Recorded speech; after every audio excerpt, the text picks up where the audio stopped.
What is up, everybody? I got the UK, I've got Canada and the United States all represented here from some of the top guns. What's up, gentlemen? How's it going, man? Hey, what's up, Chad? Somebody. What's up, Danny? What's up? What's up? Yeah, John, all right, mate. You guys still up or what? I mean, yeah, but emotionally, no. No, yeah, I'm still. I mean, it's okay. Yeah, it's not terrible. It's not terrible. I mean, the low mid stuff is suffering for sure, but overall, being around really early helped a lot. But long term, it's gonna be fine. It's gonna be fine, guys. Yeah, we'll keep telling ourselves that. Yeah, I didn't do too bad on the low mint stuff because I bought the low mint stuff. I think before the hype hit originally. Then I'm actually like up overall on stuff like that, because as long as you find the right buyers and stuff, it's fine. Like if you've got the collectors and things and they're willing to pay a premium, then it's fine. Like I was back in the day. So it's you only lose when like it is hard because I'm selling quite a few bits off now just to pay for certain things, but it could be way worse. Put it that way. I know friends. I've got friends that are completely in the negative. We're just lucky to be we were lucky to be early enough in this, Yeah. Yeah, and I think one of the biggest things with low mints too is density. Like we saw it like when there were so many people wanting like a wall statue that those low mints were like so much higher in price, and it's kind of like that's what I think the more saturation of collectibles we're going to have, there's just fewer people to hold up those low mint prices, right? So there's more available. I think like if we ever get another mass rush of people again, they should recover somewhat. But yeah, it's interesting. So before I'm going to dive into that, but before I do that, Chad, you're out of focus. Oh, there we go. Now I'm back, baby. The model is back. Woo! But yeah, you're totally right, man. I mean, the biggest thing the biggest reason why low mint numbers are significant is because people want to differentiate value. Like that's the reason that you saw comic books started being graded, because there wasn't enough demand, the demand was there, but it wasn't enough, right? So people want to differentiate value, so they started grading comic books, and that became more popular. And then that wasn't enough. Then they started doing different variants, like Canadian price variants. They started doing newsstand editions. So you saw when the demand was out of control, people put a lot of value in the lower mints, and it's going to come back when the demand is there again. It's going to come back full circle. I mean, it just comes down to the demand. The demand for the entire collectible space right now is off. So, it's affecting the low mint numbers for sure. But as the demand comes back, that'll change. Low mint numbers are not dead. And especially like recently, they've been giving away collectibles on Veve, and that's been a hot topic lately. And people are saying that the death of low mint numbers, that doesn't change a thing. Yeah, it really doesn't. If anything, it helps the low mint numbers, because if that, like maybe number 80 Marvel Comics 1 sells for $20,000-$30,000, you don't think that's going to help 501 or 502 or 503? I mean, it will. It's the only thing that it will affect is it could affect 501, because people are putting so much value as the first mint, right? Correct. Yeah. But we've been saying that for a while. Like, you got to be careful with that, because we know they're going to release those. They did that last year with Slimer. They'll release number 40. So this isn't a new thing. We knew that these are going to be released over time, but people, they just want to get upset about something. So, yeah, that's pretty insane though. With the because what was the actual reasoning behind them releasing? Because I wasn't really paying attention to anything when it got released. So I think it was some sort of gift or. Mm-hmm. Yeah, to my knowledge, it was Marvel giving them away. Marvel did some giveaways. Veve, no offense to Marvel, but I think Vive's too smart for that. Yeah. It's so early. You can't give those away, in my opinion. But yeah, they did, and they gave some of them away. And man, whoever got those, well done, because we don't know if they're ever going to release any others. It's possible they might, but I highly doubt it. There's only quite a few, right, that they have in their list, especially the comic books. But yeah, do you think they know the value of them? Like, do you think Marvel knew the value of that, like the number 80 comic number 1 before they released? I would have to presume they did. They have to, right? I can't imagine them being that ignorant to not understanding how significant the low mint numbers are. I would say, either way, I'm very confident that Veve at least told them that low mint numbers are incredibly valuable, made sure they were aware of what they're releasing. I presume that that's what they did. But either way, they probably released them to help the market too. Those were released, so people will pay for a premium for those for sure, even in a bear market. So Yeah. I guess the only certainty around the mint numbers is like the special mints, like we always talked about, like birth years and stuff like that, Yeah. or like the last mint even. But even then, it's like, what if they start burning things in the future? That would shift the whole game again, right? So there's so many questions to still be asked, and then the whole lineup with it on the blockchain and everything. So at the end of the day, I think that's why a lot of people are like, if you just have one, you have one. Like that's good enough for me. And talking about just having one, what about those blue and yellow Todds and it's no more longer than just the black and white series. What do you guys take on that, man? I mean, yeah, I mean, I wanted one of them anyway because I thought because I bought the blue and white Todd statue. Like, obviously, we went for a stage because you got the black and white one, and I was like, I gotta get a black and white one. And I said, what's this Japanese variant? There's only one in the Japanese variant, which is the blue and white one. Sorry, the blue and yellow one from real life. There's literally only like.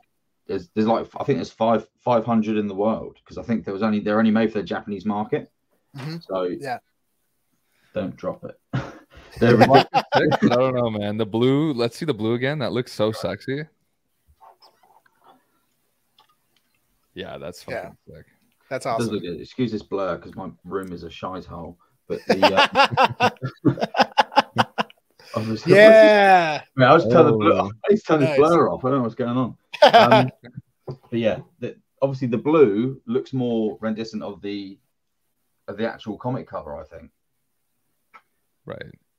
Yeah, that's beautiful. Yeah, there's only 500 of them in the world. So I thought I was looking forward to seeing that anyway. So I think it's good that they're rewarding the first set holders though. That's like the main important thing.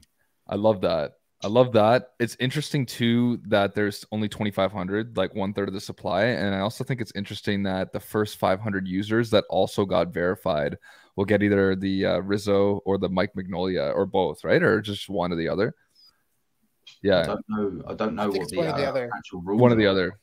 But yeah, it's just crazy to me because I'm like, that's such a flex too to get one of those. And especially if it was like the low mint numbers, because that would be like a sign that you were one of the first 500 users. So it could be people like if people are smart, if they want to be, buy one of those so that other people could speculate whether or not they were one of the first 500. That's a smart move too for the Veveverse. But yeah, I don't know, man. Like I'm not gonna lie, I was like, oh, first users. Like I was like, maybe I'm gonna fit that criteria, but I think I was like maybe 10,000 or something like that. I joined March 9th, so I doubt I'll get one. Actually, I won't get one. No, there's less than that. So we did. I did what I think Veve Viral. Shout out to that guy. Posted he posted like a spreadsheet of how many users there were on each date. Oh shoot! I don't know if I could bring it up. I might be able to bring it up if I show the I think thing. If it's worth doing. By the 1st of April, there was about a little over 9,000 or like maybe close to 10,000 users. Yeah. Yeah, so my brother joined because my brother told me about it. He was February 21st, and there was 1,111 users on February 21st of 2021. Wow. Damn. So I said, bro, you've got 100%. I said they're going to release like X amount. And then they've obviously come out saying that there's, I think, only 250 Rizzos being released. So the first 250 users that are still registered and stuff. So I don't know. I feel like they could have like rewarded, like, because the majority. I put out a tweet earlier. I thought that the majority of people like that are actually backing Veve and supporting Veve. A lot of them joined in February, March, April, which is fine. It's a hell of a long time to be involved in a project and still be supporting them. Yeah. I feel like they could have done a little bit more and like not just rewarded the people that they probably onboarded themselves. I don't know. That's what a lot of people are saying. It's like friends, family, and then the lucky one. 250 people. Like I could put up a post on Facebook and invite 250 people to my nan's birthday. They'd all turn up. Reward them with a load of shit. It's weird. But I don't know. I'm probably just being salty because I'm not getting it. But same. Yeah.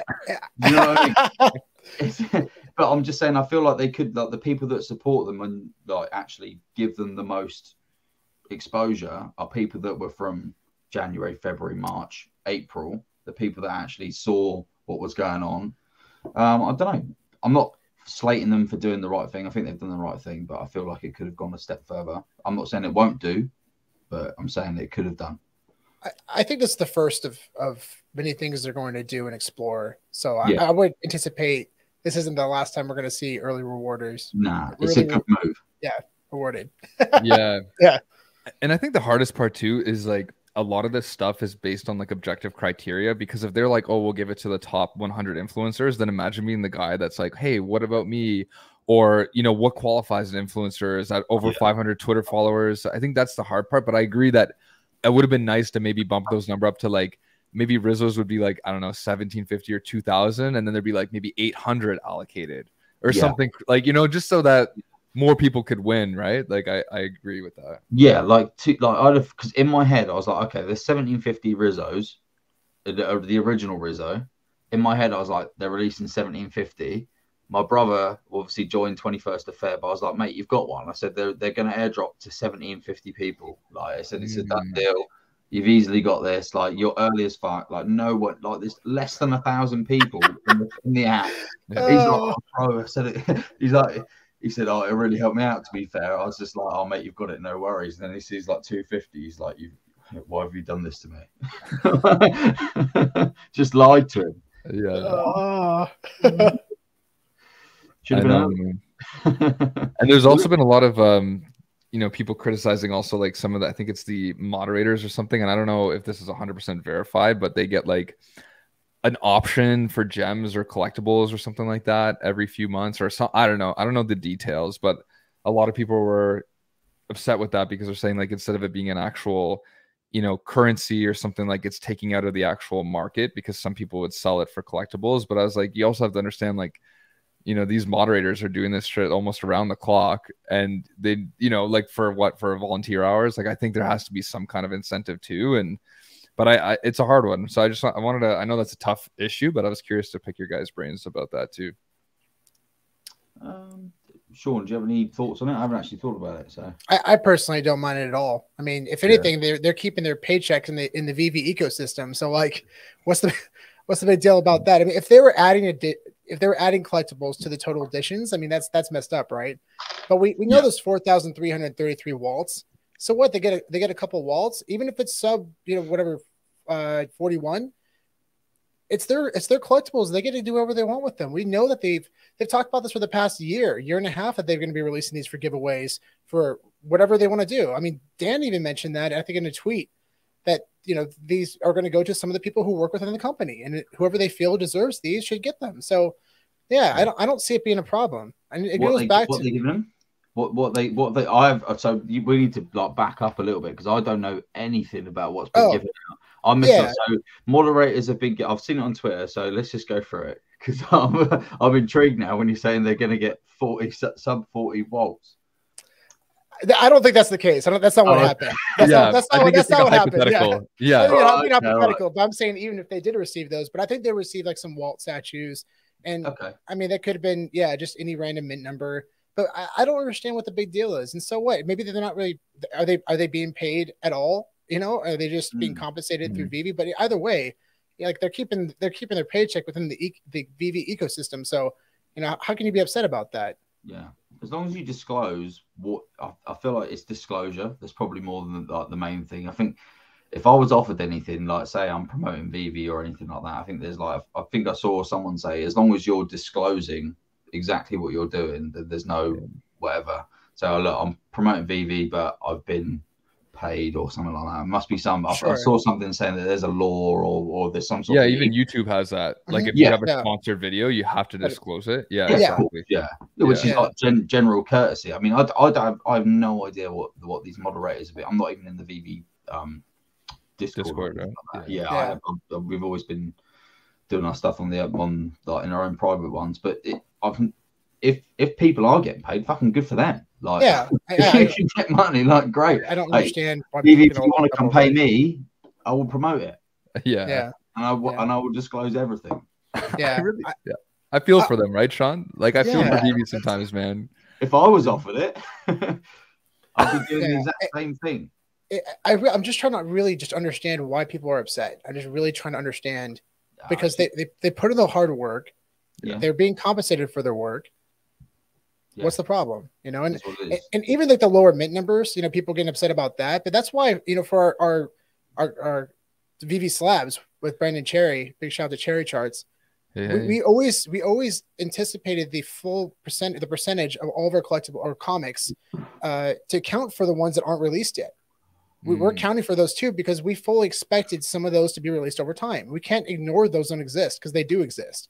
They're either going to be for promotional purposes or for giveaways or for museums, but we're going to see them eventually, and they do exist. So yeah, if for the mint numbers specifically, I know we're kind of sidetracking the conversation, but for mint numbers, sub mint numbers that aren't released yet, just expect them all to be released and you won't be disappointed. If you have that mindset going into the strategy, if you're investing in this, then yeah, if you're collecting whatever, you just collect what you love. But if you're investing in this stuff, you just anticipate that and you won't be disappointed and you'll come at it in a better strategy, right? So, yeah. Do you think that devalues all low mints then? That the fact, obviously, because of because the mindset we have was like, okay, it obviously depends on your mindset. I'm not going against what you said, but obviously it depends on your mindset, because obviously we have all spent a considerable markup on lower mints. I know Sean and Chad, you both have spent extra on them. Did you take into account that those earlier mints would have been released this early when you were making those purchases, or what do you think? Yeah, like for me, I definitely think I did. I just thought those mints would be more like exclusive. So I was thinking like more like institutions or corporations or museum pieces, or like maybe like actual employee wallets. Like to be honest, that's where I thought most of them would go, because I was just thinking as the VV expands and grows, that I would presume that as they have 15, 20 people under them, then maybe that's like, I don't know, instead of a bonus you get like a 27 mint Todd. I don't know, right? But I was just like, I was just thinking that's kind of where it goes. And I thought eventually in the peak of a bull market, that's when we'd see a ton of them come out. Right. Yeah. It was a miss. I think it was a miss by Marvel releasing those without letting people know what they were, releasing them this early. I mean, they would have probably, whatever marketing purposes they had, or what, I'm pretty sure it was the Marvel Insider, like during San Diego Comic-Con is when they released, where the giveaway was happening, but they didn't say the mint numbers. They didn't do any of that.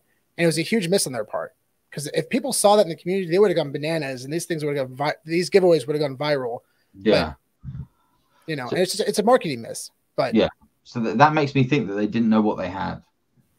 Yeah, I'm not really sure, man. I wish I was a fly on the wall in that conversation, but yeah, hopefully, I feel like they would have got a lot more exposure especially within the community, because people would have gone nuts over it. I mean, I would have told so many friends and family members, like, sign up for this, because this is potentially a life-changing collectible that you could win. Exactly. Yeah. So I mean, that guy who got it, I remember looking at the guy who, I can't remember if it was 80 or 81 Marvel Comics #1 or whatever it was. He had no followers. He had like one collectible. Like one of them had one collectible. And I was like, what the fuck? This guy's literally signed up on the day.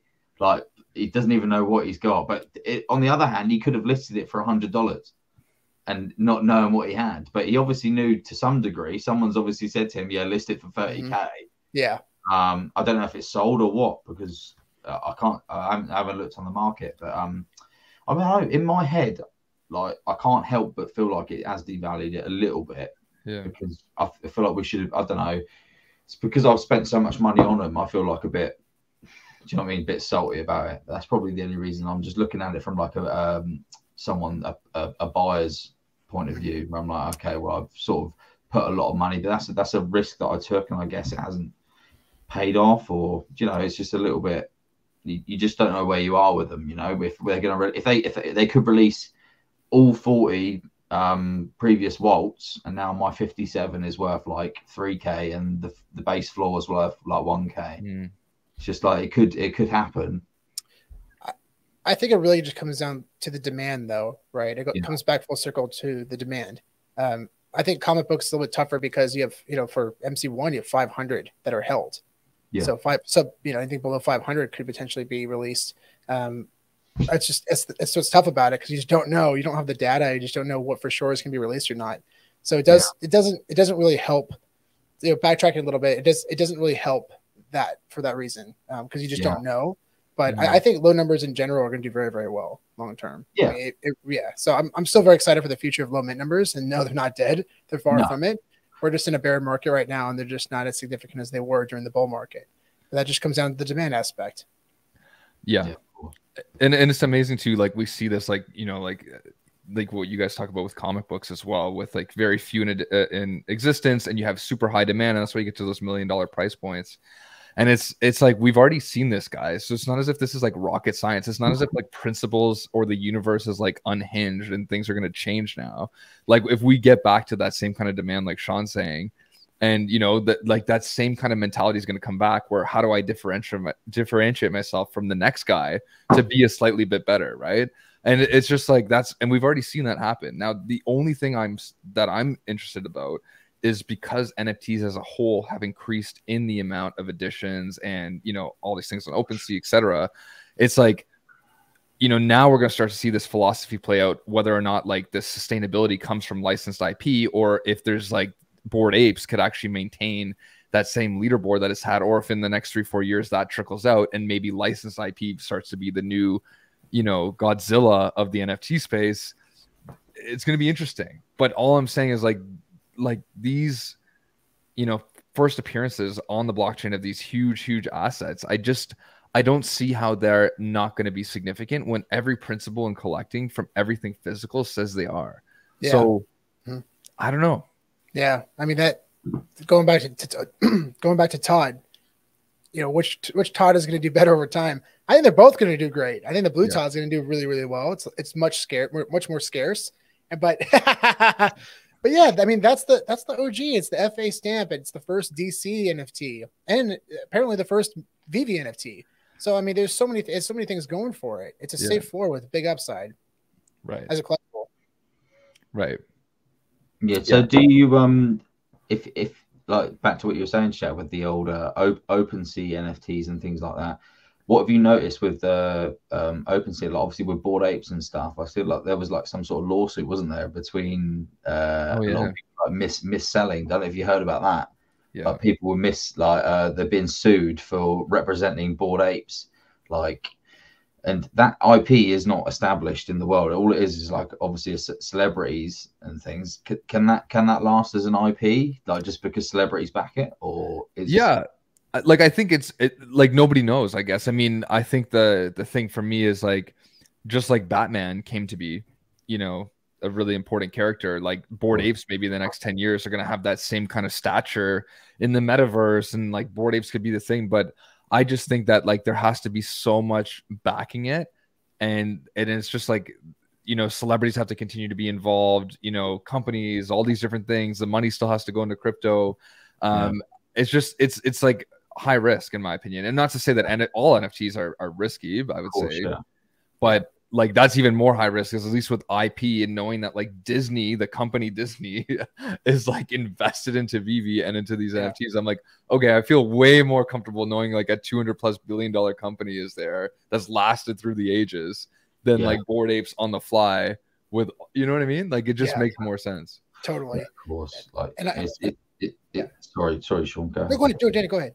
I was just going to say with the Bored Ape, like the more you think about it, because at the time I was just like, obviously watching the Bored Apes go up and seeing all these celebrities, it's so easy to get sucked in to like that thing. Okay, well, I want a Bored Ape. Why do I want one? Well, I want one because they want one. Exactly.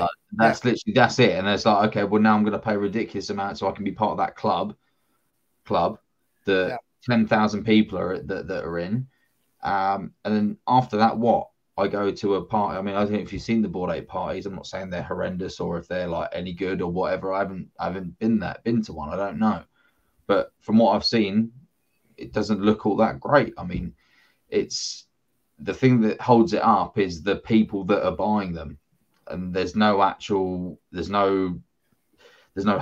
in what the people aren't enjoying what they're buying. They're enjoying it because other people around them are like enjoying it. And that's pretty much the only reason. And people are envious because they cost a lot of money, and there's no actual substantial like enjoyment out of like the character. So when you look at Batman or you look at any of this IP, we could all enjoy that, and we all have a common ground with what we enjoy. And then this is what I think. This is the main thing. I think it will be, if NFTs do become anything, these will be the ones, and these will always be the first ones. So, I mean, it's hard to say what's going to happen in the future, but I think it's easy to say that if anything does happen, then these are going to be the ones that are going to make it. Totally. And we had a chance to interview Alfred Kahn recently, and he even talked about like the collector psychology, the collector psychology, and how. And we asked him like, what are some of the most significant characteristics of the collector psychology? And he talked about one of the most important things is pressure. The pressure of being part of the group, right? Yeah. I own this, and I can flex it and I can show it off. And that is, to your point, Danny, that's exactly what happened in Bored Ape. People celebrities start buying into it when you have Snoop Dogg, you have Eminem, you have all these people buying into it. Now I have to be a part of that. Right. Yeah. And that's what happened. Wow. Sean, I love that fucking point, because it's like, if you're a celebrity and you know that all these other people are getting the hype and you're not a part of that crowd, well, then it's actually going to affect your bottom line. It could affect you financially. It could affect you socially. It could affect your capital, all that stuff. So those people will almost have to buy into it, even if they don't want to, because the pressure cooker is too hot. Yeah. That's cool. I like that. Yeah. You look at obviously the people that are joining it. We say there's 10,000 Bored Apes. Mm-hmm. You've got, this is one thing that I think this is what the lawsuit was about, because Eminem, Snoop Dogg, whoever else there was, I'm not saying it was exactly them, but I'm saying there was people that were celebrities that were gifted Bored Apes, or they were gifted ape coin or anything like that, or money on the download, and they never disclosed that they were gifted that money or paid off to be part of a Bored Ape and promote it. So this is where the problem is, and this is what sort of leads back to the whole Veve thing. I think if you're being gifted stuff by Veve, you should be disclosing exactly what you've got, only for the sake of you and the company, because potentially you could end up down the road saying, well, you didn't disclose that you were being gifted this stuff, just to be safe. Because if me, I mean, I don't know if you guys have been, this would be awkward now if you've ever been given shit and you haven't disclosed it. No. I have every collectible on Veve. Yeah, that's it. Times 3, Danny. Yeah, it's all airdrops. Well, I haven't got shit, so I can say anything I want. I mean, what if I go to San Diego Comic-Con and I'm gifted a golden Veve logo? Do I have to announce that? No, because if they were gifted it on the spot, I mean, you weren't promoting anything, so that was just a gift. So the difference is because if it was for your services, if they said, "Oh, for services," okay, that's fair. If we said, Sean, I'm David Yu, and I said, Sean, I really like what you're doing with Veve, but here's a $4,000 logo. Keep promoting and doing what you're doing. Don't mention it. And you don't mention it, then we're in trouble. The way you did that, Danny, was almost like a cocaine deal. Slide under the table. Yeah, exactly. Jesus Christ, my wife's sitting next door. Yeah. I've gone to the dark side again. No, I hear you, man. Like, it's tough, right? Because it's like, you see this in a lot of smaller NFT projects coming up too. It's like a lot of people make presumptions, like even like Broadside. They did everything that they did naturally, organically, didn't pay off anyone. But people were like messaging me being like, oh, how much did they pay you? And I'm like, dude, they paid me $0. I just like the project. It looks amazing, right? Yeah. But it's just funny because that's, I think, how a lot of, maybe not these projects, but how a lot of other startups work. It's like they have little deals and they don't disclose it. Hey, don't worry about this. We'll give you some cash or give you this or whatever. And then, it's promoted. But I think for the most part, there's a lot of integrity. And I would say more so probably on the licensed NFT side as well, or Broadside is pretty solid too. But you know what I'm trying to say? Like, I feel like it's for like these OpenSea projects. I mean, you get so many times I see like, oh, we did a licensed FIFA NFT project. I get like emails like this. And I'm like, oh, it's not licensed. Like they're basically saying it's licensed because they want a quick sell and then sell it out and get rid of it. Of course. Right. And it's like, that's why with licensed IP, I feel way safer because it's not like this is their first company. Like they have models and business plans in place for like thousands of different opportunities. And they're just rolling over the same philosophy here, Yeah. I'm super torn on that, Danny. And I understand where you're coming from too. It's one of the things I was going to say. What was I going to say? I just zoomed out. I understand gifting things. Like Eminem, going back to Eminem. Yeah. I mean, he promotes the shit out of his Bored Ape. Yeah. I think him and Snoop really do whether they bought it or was gifted, they really believe in that brand and that IP. Yeah. Because they're using that on almost everything. And it's becoming a part of our culture now, which I think is really fascinating. But if he used that as like a pump and dump scheme, if he did that, built it up and then sold it, that I have a problem with. Yes, that I'm not okay with. Yes, but I don't know if I don't know if I'm gifting things. I don't know. I'm kind of torn about that. But I think it's about, like you're saying, Chad, it's about ethics, right? It's about your moral integrity. Yeah. So I think the gift, what are you doing with that gift? Are you helping the ecosystem? Are you helping? True. Yeah. And Eminem, I think, is helping. Snoop Dogg, I think, is helping. By the way, Snoop Dogg, man, he's incredibly impressive. I don't know if you've been following the things he's been doing, going on Corona commercials, and he has his own wine with 19 Crimes. Him and Martha Stewart are crushing it. Like that wine is unreal. That wine is unreal, by the way. If you That's so good. Mate, have you tried it with AR? Have you tried it with AR yet? I have. Yeah. That was my introduction to AR. Was 19 Crimes, like 3 or 4 years ago. Yeah. Yeah, that was impressive back then. Now I'm still now I'm like, oh, part of 19 Crimes. That is literally our favorite wine. Oh, cool. Yeah, it's great. See, this is the thing. This is like I'm not sponsored by Snoop Dogg or 19. Not yet. Are you fucking sponsored, Danny? Yeah, Danny. You are. Danny, you need to fucking own up. Better own up. How many bottles you get a week? 3, but I have to pay for them all. Yeah. This is good though, because I'm understanding now. I'm saying so. I think that if you're gifted anything by anyone, that's fine. But I think if you're selling that product just specifically just to promote it, and do you know what I mean? You're saying it's good just because you've been paid. That's wrong.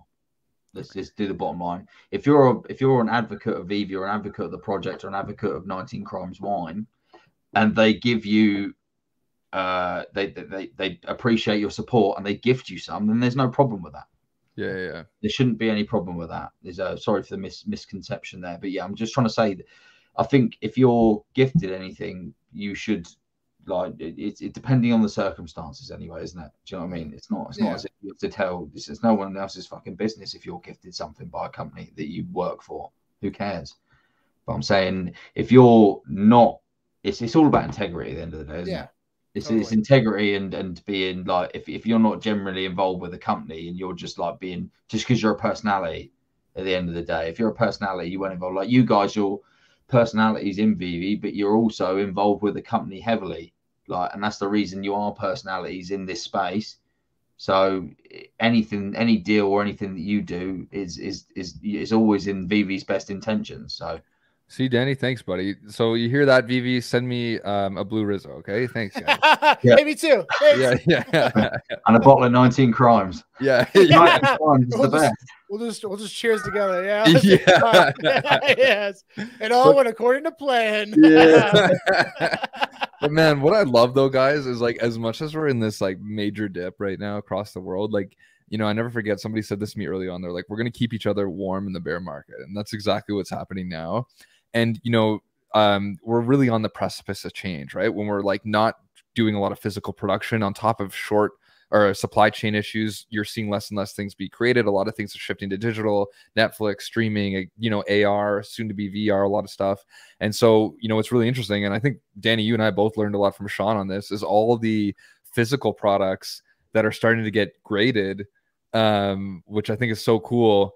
And, right now is kind of a time to capitalize on both sides of this major shift where you're buying now all these old graded things that are just starting to come up. And at the same time, buying into NFTs and the right ones as this whole movement starts to change. So it's like this crazy tidal wave of things. It's almost like Moses when he split the sea in half. Like you're just like, you're right there right now. And I think it's a big fucking deal. I think as much as we're not in a good place, and Sean, I know you could probably elaborate on this, and I think might have some goodies to show us too, if I'm not wrong. Yeah. So I've been diving deep in the physical collectibles market, more so. And it's big shout to Jason Rindall, Up Crypto. Him and Joe Morelli. Big shout to Joe. They opened my eyes to the video game market, and that opened up into the sealed VHS market, and that's opened up to other things now. Because the biggest thing is, looking back, and when I first heard about graded video games, I'm like, what? Graded video games? That doesn't make sense. And now looking back, that makes perfect sense. I mean, specifically graded video games. If you look at music, film, and television combined, it's still not as big of a market as video games, which is crazy to think about, but it's true. The video game market is unbelievably massive. And some of these video games have sold for hundreds of thousands of dollars, millions of dollars, and they're not that old. I mean, we're talking about N64 games. And the VHS market, the most recent record sale was for like $110,000, $115,000. It was a Star Wars, a high-graded sealed Star Wars. But like for me, the biggest thing that I look at is buying in at a really low value, right? Buying low value with big upside. And that's what's kind of hard to really recognize that. But until you start to understand the IP, the same things with Veve, right? You're speculating on certain things. But here's an example. Like, okay, I'm gonna kind of pivot the conversation a little bit. But some of the things that I've been speculating hard on are for your consideration cassette tapes or DVDs. So these are sealed for your consideration, which for your consideration means the Academy Awards and also the Golden Globes, they were sent these for your consideration screeners. So they're sealed either DVDs or VHS tapes or even cassette tapes for music or CDs for music. As time went on, the medium changed, but the idea was the same. So here's an example. So in 2004, this is a sealed for your consideration of Lord of the Rings, Return of the King. You might have to turn your blur off there for a sec, Sean. Is that? Oh yeah. Yeah, turn your blur off for a sec because your room's not as bad as mine. There you go. Nice. Perfect. Yeah. So this is a for your consideration for Lord of the Rings, Return of the King, which was the first science fiction film to ever win an Academy Award for Best Picture. Wow. And on the back, you have the for your consideration. You have the producers for Best Picture, and then you have Best Director, Peter Jackson, Elijah Wood. It's crazy. I was just at LA Comic-Con. And I was seriously debating cracking this thing and having Elijah Wood and Sean Astin sign it, who played Frodo and Sam. Signing like the cover right there, but I chickened out. Decided not to do it. So wow. So this is turned into like a new like an investment opportunity, obviously. Like obviously I'm interested because it's something that I can keep in my house. Like I can't afford because I like the comics. Obviously, you got me involved in comics as well, like for the first thing. Now I'm buying statues. Where do I go if I want to buy these sealed like TV like historic bits of television? So for TV too, they have them for your consideration for HBO, which is interesting. It's basically a package. So like HBO will send out a package of like 10 DVDs of different shows. So it'll have, let's say in 2006, it'll have Entourage and Deadwood and all these different shows on there, all in one package. So I think those are going to do really well over time. But eBay is the best place to go to. Here's another one I got recently. I got super lucky to got this one. So this is The Matrix, still sealed for your consideration. On the back, you see Best Picture, Best Actor, Keanu Reeves. Wow. Which is wild. A recent one of this sold for around 2,000, but I was able to get it for 500, which I got super lucky on that. Yeah. Damn. But now, here's the last one. This is the cool one. Oh, speaking of Matrix, I got some more shit here. What else we got? So I'm speculating even more into the sealed collectibles market, where I think 10 years from now, like DVDs, Blu-rays, those are going to be even more significant because they're going to become more nostalgic. So I'm starting to buy sealed first prints of The Matrix DVDs, and I'm getting these for $5. Like these are low level of entry with big upside, because like DVDs especially are like what Blu-ray did for Avatar. You know, that was the most. Oh my god! Like if you've seen The Matrix on DVD, you have to see that. Have you seen Blu-ray or Avatar on Blu-ray? You got to see it. So the way you know for sure if this is a first print, you look at the back, and it'll say the year. It says 1999, right here, and then it says 1999 again. If you go on eBay, you'll see it'll say 1999 and 2001. That's like a second or third print, but also the design is a little bit different right here. But yeah, this looks like it might be pretty high graded. Yeah, that looks mint. It's really nice. The Best Buy sticker right there. But now pivoting, right? So for your consideration, there's not just movies, but there's music also, which is really, really cool. So going back a little bit, this is from a sealed for your consideration cassette tape of Pocahontas, Color of the Wind. That's crazy. For your consideration. 1982 or 1996, I think, or was it 90? Wow. 95. 95. And this won best song that year in the Academy Awards. So it's still sealed. Wow. This is Go the Distance for Hercules. Oh, what a dude, that's dude, I got so lucky. This is that's my grill right here, my personal grill. This is an absolute tune as well. Oh, dude, that's my oh my god. And Chad, you know the song? I do, buddy. It's a good one. Mate, yeah, we should play it. I might overlay it for the video. I love that song. So they're starting to grade. So big shout to Collectibles Grading Authority. They're starting to grade not just video games and action figures and video games, action figures, and cassette tapes, or VHSs, but they're also doing now cassette tapes. They're doing VHS tapes, but here's another one. I've been stacking these for like $4 each. Wow. So I'm gonna get these graded, have it in a nice case. Who knows what people will pay for it? And I don't even know how many of these are left. This is crazy. But again, low level of entry with big upside. Yeah.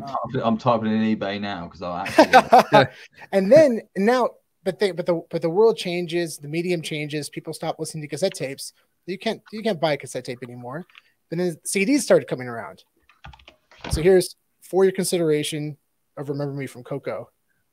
Wow. Yeah. So this cool. And it's still sealed. So I anticipate now that they're going to start grading vinyls, that I'll be able to get this probably graded as well. This one's one of my favorites ones. It's still sealed right here, but For Your Consideration, Sunflower from Spider-Man to the Spider-Verse. Oh, that's so crazy. Yeah. I got this for like $12. Wow. It's still sealed. That's mad to me. Yeah. So but this is the kind of stuff I love, and it's again low level of entry. I love it personally as a collector. So if it goes to 0, I'm okay with it because I got these for I got this for $8. Wait, no, so I got this one for $8. The Pocahontas one. Like, what the fuck? Sealed then? It's crazy. I'm gonna call this. I know what the video name is now for this talk here, guys. It's gonna be called "Are We Delusional about our VV investments?" ? Dot. Fuck no. That's that's the title. Nice. Perfect. That's it, man. That's great. Because everyone could have sold right at a lower point. I'm so this is my mindset now. Like just talking just us guys, because it's obviously we're talking to other people, but I'm just saying if my circumstance might be different to one of your guys. So if I'm going to say I've got an offer of 15,000 of say I've got 20,000 gems right now in my account, hypothetically, do I wait and because obviously potentially there's a recession coming, or do I invest that into different cryptos and diversify, or do I wait until it all turns to nothing? I don't understand. Or do I wait until it all pumps back up again? Like what do you see? Obviously, with the potential recession coming, it's like a hard game to play. Yeah. What's your move? Say you've got $10,000 right now. Like what's the game plan? Wait. Yeah. Mine's wait. Is it going to get worse before it gets better? I would expect that. Yeah. Personally, unfortunately. So the thing that I'm noticing, and it's been a trend, is like the shiny new toy. Like people rotate, right? So you see it every time. Like there's gem squeeze, like even right now for the Todd stuff tomorrow. Gem squeeze. People take the money, they rotate, they sell out of it. Then that dips after 2 weeks, and then and the people that don't know as much about this stuff will get emotional and buy it while it's flying up, not necessarily understanding the underlying principle that it is a recession coming, that there is a bear market. So for me, if I didn't have it, if I wasn't into the, had a brand or anything like that, I'd probably just be flipping, to be honest, with gems. Yeah. I would. Being honest, I'd just be like, okay, here we go, 10,000, roll it in, roll it out, wait till the next thing. And I know that sounds like really bad, but those are the people so far that have been making money. And I think with the MCP, I think that's going to change because and even now that's already changing, because look at the people that hold on to the first set, right? As an example, you're going to get a blue Todd tomorrow. So that's, probably around, approximately, who knows what, but let's just say 500 gems in your pocket if you did sell it, right? So it's like, I think there's, there's a bunch of different ways to look at it, but I do think also that crypto right now as a whole is taking a big hit, because I was even saying, you know, before we jumped on here, with like even Binance now being, you know, kind of investigated, and the whole thing with FTX, and you know, just it's just a bit of a crazy world right now. So yeah, I think I'd be safe with it. I'd like to have like almost like a reserve. I'd probably take some out to fiat too, or even use fiat to jump in and out, just to be, or crypto, right? But I mean, I don't know, man. I think I'll be honest. I think I'd be flipping if I was just like some random guy with 20K that was just in the background. That's probably what I'd be doing. Yeah. Yeah. Do you remember when, like, obviously you could predict with, like, it was ridiculous, like 90 to 100% certainty after every single drop, like that if there was a good drop that was released, you knew there was going to be a gem squeeze, but you knew exactly as soon as that drop hit, within a week or so, the market would correct. And you know that your investment that you bought when that gem squeeze happened would be up sort of 20-30%. You could pretty much guarantee it, which is why people made stupid money back in the day. Yeah. Like, I mean, we were early enough to like make like decent money. It wasn't like anything ridiculous, but like we could consistently make profit, and that was crazy. Like back in the day, I miss it. I miss it so much. That was my biggest problem. Was I held everything. I actually sold a wallet recently, and I got a lot of shit publicly for it. Yeah. Oh yeah, I remember that. See, this is the problem, because I've sold a lot of stuff recently, and I have got shit for it. But it's like, do you know what? I'm exactly the same as all of you. I just decided to tweet about it. There's no difference. Like it's just the fact that I found it interesting enough for me to put myself out there, and that was the only difference between me and you. So I'm no different. And that kind of goes back to what we were saying earlier about, you know, pumping and dumping, right? Yeah. I know that I personally have been talking about the Walt statue for so long, and I've been very passionate about the utility potentially coming to it. And then here I go selling one, right? I'm in a position where I need to be more transparent about that, and I wasn't. You know, but people don't know that I have like multiple wallets. Yeah, and that's the thing, because I want to reinvest into other things on Veve, and that's what I did. Yeah. So I had 3 wallets, actually I had 4 wallets, and then I sold one to you know, for more liquidity. And someone said, "Well, why didn't you sell it earlier?" I'm like, "Yeah, I wish I could go back in time. I would have. I could turn back time." Top of my DeLorean. I mean, I didn't sell for a loss. You know, I got all these the day out. Oh yeah, nice. There it is. That's awesome. Looks great. That looks so good. Does look good. This one's got the finger. Yeah, nice. It's not Chubbs. Yeah. Oh, that's so funny. Mate. Man. No, but I feel like that is like a fucked up thing though, like, because I mean, you guys more so than me have been subjected. Like you can obviously, you're promoting stuff because you genuinely think you would. The only reason we post stuff is because you genuinely want to help people, or you want to encourage people to get involved, or if you want to spread the message because you only generally believe in it. But if something goes wrong, it's great when it goes good. Yeah. But then when it goes wrong, you end up with all the shit and everyone else's crap. So do you know what I mean? It's one of those things. You don't listen to comments. You don't listen to people. Do you know what I mean? I end up muting like half people on Veve and stuff. I never ever flame anyone out because it's just like, I can't be asked. I've got better things to do. You got it, bro. And the thing is too, is like, you know, we were all pretty calculated here. Like I never invested more money than I, you know, had to lose. So for me, this has all been like a positive, right? Like this, but for some people it was like, hey, I knew somebody, Carson actually told me about this. One of the guys he knew, he took out like $50,000 loan or something no, he took out $50,000 from his parents or something like that. And so he was going to pay them back for like a business opportunity, put it all in Veve in like February.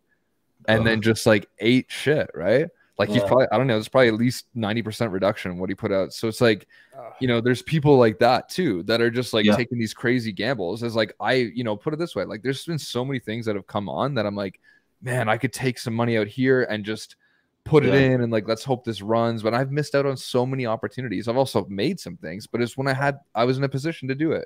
So I'm never going to be one of the whales. But at the same time, I'm risk free. Like, you know what I'm trying to say? Like, there's nothing. Totally. So you manage your risk at your point in time. And like I say, I post stuff where I've like lost like 10K on like individual NFTs and stuff. Yeah, I made that 10K on that individual NFT as well. You got it. So it's just like, I'm not putting 10K in. I haven't got 10K. I've got, do you know what I mean? I haven't got 10 grand. But like, not to waste on stuff like that, but it's all relative.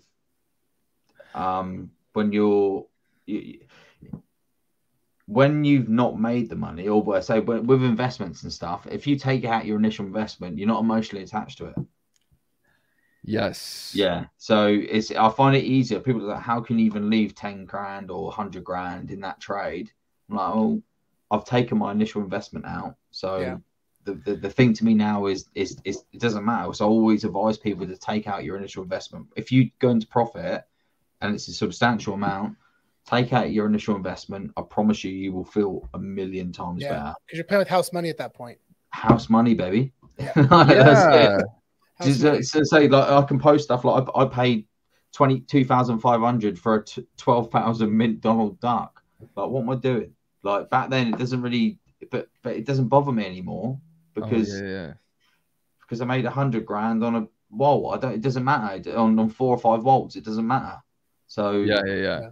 And I sold, So I hear you, because this is so interesting that you say that, because I think a lot of the people that came in at that point didn't know that, like, a lot of the OGs and the people that were there from the beginning made so much money because everything ran up for gems.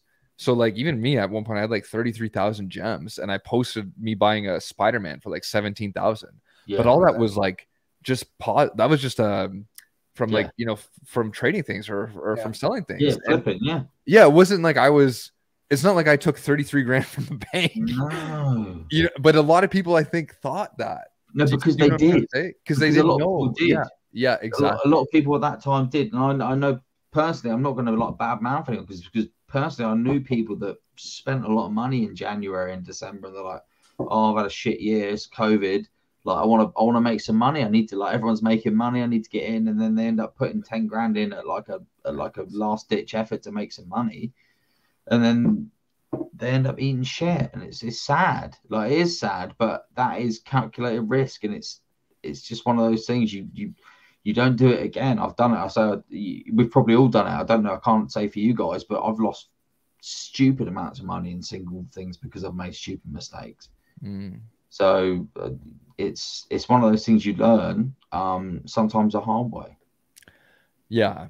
And the other thing too that's funny, and I don't know if you guys notice this, but a lot of people are like, oh, you know, everyone here is like an idiot because if you bought everything back in March and waited to the exact perfect moment to sell it off, you could have made millions of dollars. And I'm like, do you ever understand how, like, let's say a whale in a 2-day period sold their 180 Todds plus like 50 Rizzos. The floor would automatically change after you sell 3 to 4.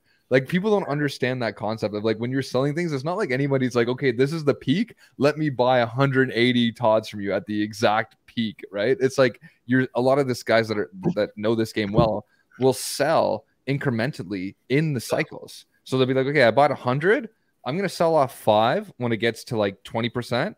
Then, you know, when it reaches a 2x, I'll sell off 10. And they're calculated like that. So they might have only sold off 3 or 4 at the actual top because there's no way of predicting it at that point. And at that time, when you have that much of the supply, you would kill the floor. So it's just interesting, like, how people think about those numbers. But it's not really like that in reality. Like, there might be a few people that, you know, did really, really well. But I think once you're going like over 10 to 12, I've noticed collectibles, like, if you're selling that many, there's enough where, at least in the peak, it would have the floor would have automatically adjusted. Yeah. Yeah, for sure. Did you guys so full transparency, what's the situation with your guys' vaults from at the peak to what they are now? Oh. For everyone else, because I'm sure everyone else. I think I was at, like, the highest I remember seeing it was maybe, and this doesn't account for mint numbers, was probably like around 450,000. I think it was around there. And then it's gone down. Now it's down to about maybe 80, 70, something like that, somewhere around there. Yeah. Yeah. So. Yeah, I think mine was without mint numbers, mine was about the same. But with mint numbers, mine was probably $750,000 at one point. So it's crazy. Pretty nuts. It didn't seem real at the time. Like, it just went away as fast as it came. Oh my god! Yeah, that's psychology. Like, you think once it's like that, it's like, I've never had anywhere near that amount of money in my entire life. Like everyone around me is saying, "Sell, sell, you're a fucking idiot."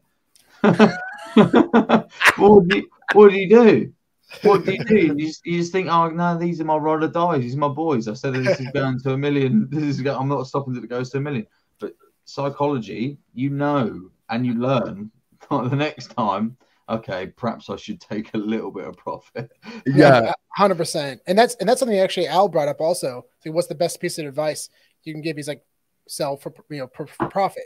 Yeah. Sell when you sell and make money. He's like, I was burned. He said I was burned a lot of time. Yeah. And you've got to take profit when you can. So that's definitely something that I've learned too. Because there's a couple collectibles I'm currently stacking right now that I'm very excited about, but I will start selling them off once, I can make profit. And that's just gonna, full transparency. Yeah. Yeah, that's it. It's good. The thing that's nice about Veve as well is you can sell or you can hold and you can sell instantly. Like nowhere, and you get that profit, you get that return, you get that realized profit instant. Which physical collectibles you can't. You got to ship it, you got to package it, you got to get insurance. Exactly. Right. So, do you know what I mean? There is a market for it. Huge. Yeah. It's gonna be. We're still so. I mean, I know it's exhausting to say it now at this point, but like, dude, I mean, we've barely touched other countries. We've barely touched America. We've barely touched Europe. It's in the English-speaking countries. I mean, just imagine when a lot of the other countries get involved, like China and Japan. Yeah, it's inevitable. We go back to what you were saying, like the fact that the fact that we can make any money and still have fun. Like I remember looking back and just like I wake up every morning, like you remember looking at your phone, like waking up in the morning, like see if you'd sold anything or see if anything had bought, like for months and months and months. It literally nearly broke up my relationship. I was like obsessed. She's like, why are you always on that fucking thing? I was like, literally, my alarm went off at 4 a.m. because I knew it's when all the Americans went to bed and they're all like trying to sell their shit. And my alarm went off at 4 a.m. I was like, oh.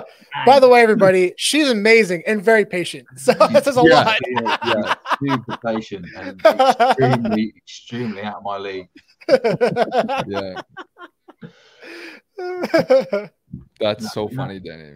No, I just think that there's definitely something to this, though. I mean, I think you were saying with like the people that got out earlier, like the people that sold at the right time.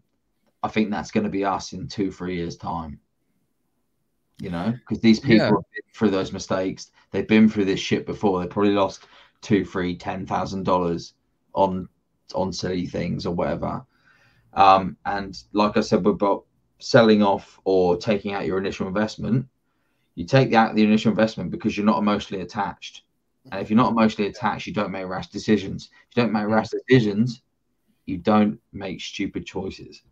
Right. Then you're going to make like good business choices. And if you see the opportunity, you're in profit, you lock it in. But if you're owning a Walt that's a low mint and everyone thinks you're cool because you've got it, you're not in the right headspace. Yeah. Unless you're just a collector. You're just collecting. Unless you're just a collector, obviously. But from an investor's point of view, obviously it's different. And that's the good thing about Veve. Everyone's in a different point of view. Everyone's in a different thing that's going on. But think about how risky it was. Like just if you look back, right? Like when I'm looking at it right now, like I bought a Spider-Man for $18,000, just $100 shy of 18,000 gems at the time, which Canadian money is like $24,000, right? And I was like so confident, and I did that just like, yeah, let's go, right? And I'm like, at the time, like the momentum was there, like you felt it. There was like all these principles that were lining up, but like now, like looking at that, like, would you just like go to a car dealership and be like, yeah, just give it to me, baby? Like, and that's what I'm trying to say is like, it's just insane, like how unified everybody was on that position of how important these digital assets were and are rather, but just like seeing how once you lose the momentum and you lose some key people in the community, or, there's a larger kind of, things affecting it, how quickly, that you get more insecure about that decision. But one thing I always revert back to is like Warren Buffett, man. He's like, sell when other people are greedy. So when everybody's like, this is going to go to $1 million, this is the new Bored Apes, this is, and you're like, that's when you got to sell. And when people are like, Vive's literally going to collapse, it's done, what's You're wrong with the buying. VV team? You should be buying. And when you Yeah. look at like VV Fox and all her statistics, she like looks at the biggest whale. All they're doing is accumulating right now, Yeah. right? Yeah. Sell the haven't- red, buying the blue. Yeah. Yeah. Yeah. It seems easy, but it's not. It's a psychological thing, and it's like, okay, well, I think I should be buying right now, and I'm buying crypto and stuff, and I'm buying other stuff. I'm trying to diversify away from VV, not away from, but trying to diversify into other markets other than VV. But then I keep getting drawn back to the things that I love the most, because I think, what did I like 6 to 12 months ago? Like, these things made me happy. Like, and I think that's what, because it was the community behind it, because people saying, oh, I love that NFT, I love that connectable. I think that is what if Veve can promote the community side of things and get people involved and like bigging each other up, I think that's what's going to be the best business move for them. They need the leaderboard out, they need the OUP, they need all these things that can encourage people to collect, and not just for the sake of, oh, I've got this much money, I can buy this. Yeah. And on the flip side too, it keeps thinking like, man, like, you know, we're gonna have a VVverse, they're gonna have renting, they're gonna have MCP, they're gonna have all these different things that will also help, you know, potentially these people that have been collecting and haven't sold. Maybe they're gonna see the light of day too. Maybe that was the better move, and like renting is gonna make some of these whales $400 passive income a day. I have no idea where the future is gonna go. So it's like, you know, maybe this all has a bigger purpose too, and who knows if this does become like a worldwide phenomenon at some point, and you're like on the top of the leaderboard. Like, what does that say for your social capital, you know? So there's still a big road to drive down, and I think it's like, you know, on the short term, a lot of good opportunities were missed, but on the long term, maybe that's still on the table, you know? Totally. It's funny, actually. I don't know if you guys have ever seen this, but there's a great chart called The Psychology of a Market Cycle. Have you guys ever seen this? Yeah. Oh, I've seen this, like the depression, the denial, all that stuff. Yeah. I can literally look at every single moment and think about where I was with Veve over the past year. I'm just trying to figure out if we're at the anxiety or the panic or the anger or depression right now. Yeah. But it's a cycle. It's a cycle, and it's going to come full circle. That's the great thing about it's hard to say, not investing more than you can afford to lose. Yeah. When you've taken out your initial investment, the psychology is that you don't actually care about how much is in there anymore. And it's such a nice feeling. And I encourage anyone to take out the initial investment in the future, because once that's gone, irrelevant if it goes up or down, then you don't actually mind anymore, because it's not money you need. I'll say I can't afford to spend $10,000 on a 96 Joker back in June 2021 or whatever it was, but I did spend that because it was money that I'd already taken out. So I'm recycling money that I already had because I thought it would be a better investment. The good news is that crypto's gone down with it, and I sold say 10 ETH for $30,000 back then, and I bought 30,000 gems, and now I could probably sell the 10,000 gems that I've got for 10 ETH or whatever it was. Yeah, you go right probably back. the same amount of ETH, so it doesn't really matter. Yeah, but I'm just saying, take out your initial investment, don't be emotionally attached, and you'll be fine. Yeah. And as much as you know, we all have the words of wisdom, I also like to remind everybody that's not financial advice. Don't, it's not. Entertainment, but also, you know, we've been around the block a little bit too. So that's all I'm gonna say. Don't make the mistakes that we've done. I'd be a millionaire. We'd all be millionaires if we. Yeah, that's true. Then would it be worth it to be on YouTube? Yeah, I'll be there someday. Yeah, so good. So good. His wine's great. I mean, all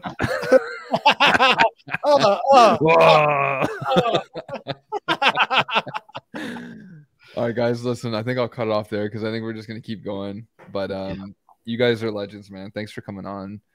I know that, you know, it's like I talked about before, I think a lot of people are kind of, you know, nervous, worried about their investments and kind of the direction of everything, but I'm still super bullish, super positive on the long-term vision. So yeah, I'll give you guys the final words, man. Yeah, this collectible space is exciting. I get more and more excited about it every day, the future where this is going, the physical collectible space and the digital, talking to the community of people who every day are excited about collecting in general because of Veve, right? And they're still collecting and buying things. And yeah, I'm very excited for the future of this space. And it sucks right now. I get it, but yeah, it doesn't discourage me for the future. No, that's good words to leave on. It's the where I leave it is the fact that every other market is down, not just this market.